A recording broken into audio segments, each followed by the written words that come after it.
sebab-sebab azab kubur. Apa sebab-sebab azab kubur? Secara umum, dosa-dosa menyebabkan azab kubur. Secara umum. Dosa-dosa menyebabkan azab kubur. Namun di sana ada beberapa dosa yang dinaskan secara tegas menyebabkan azab kubur. Di antaranya adalah ghibah dan namimah. Di antaranya ghibah dan namimah. Di antaranya tidak bersih tatkala cebok dari kencing.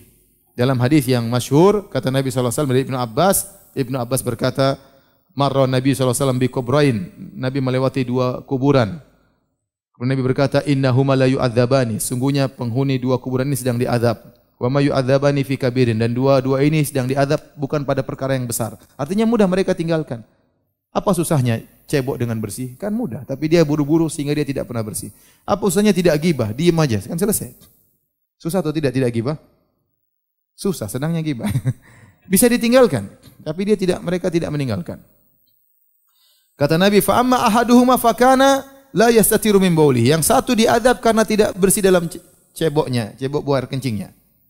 Wa amal akhar fakana yamshi bin namimah. Yang satu dia diadab karena namimah.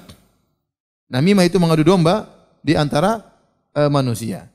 Al-Imam Al-Bukhari rahimahullahu taala membawakan hadis ini tentang orang diadab karena namimah dalam bab tentang adab kubur karena ghibah, ya.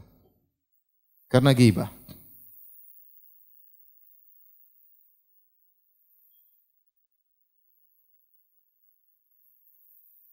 Jadi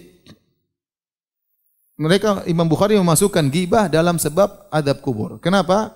Karena dalam satu riwayat selain di Sahih Bukhari, kalau tidak salah dari Abu Dawud, kata Nabi yang satu tidak bersih dalam ceboknya, yang satu karena ghibah.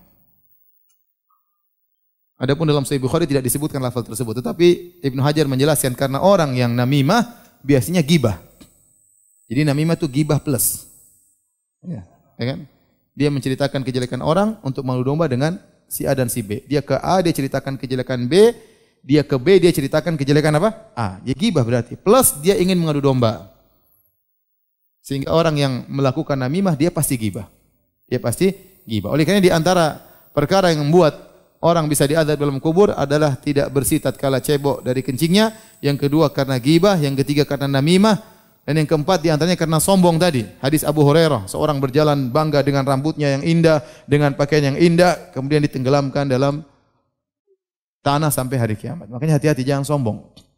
Kalau orang dengan pakaian saja bisa sombong, apalagi dengan mobilnya, apalagi dengan motornya. Ya. Sebab kesombongan banyak. Maka seorang bertakwa kepada Allah. Jangan sampai dia sombong dan itu bisa menyebabkan dia diazab dalam alam barzakh. Demikian juga tadi kita sebutkan di antara yang diazab dalam alam barzakh pendusta. Dia dusta, satu dusta terser sampai tersebar ke penjuru dunia. Dan zaman sekarang sangat mungkin seorang melakukan demikian.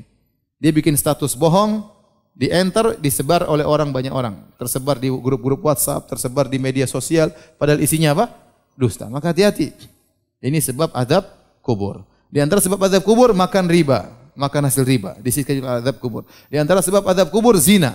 Orang berzina disebutkan Rasulullah melihat mereka sedang diazab dalam sebuah tanur, tungku yang bagian atasnya kecil, bagian bawahnya besar, kemudian dinyalakan api dari bawah. Mereka diazab dalam tungku sebelum hari kiamat kelak. Di antaranya seorang diajarkan Al-Qur'an namun dia tidak memurojaahnya di malam hari dan di siang hari dia tidak mengamalkannya. Ini juga di antara dia diazab dalam alam barzakh.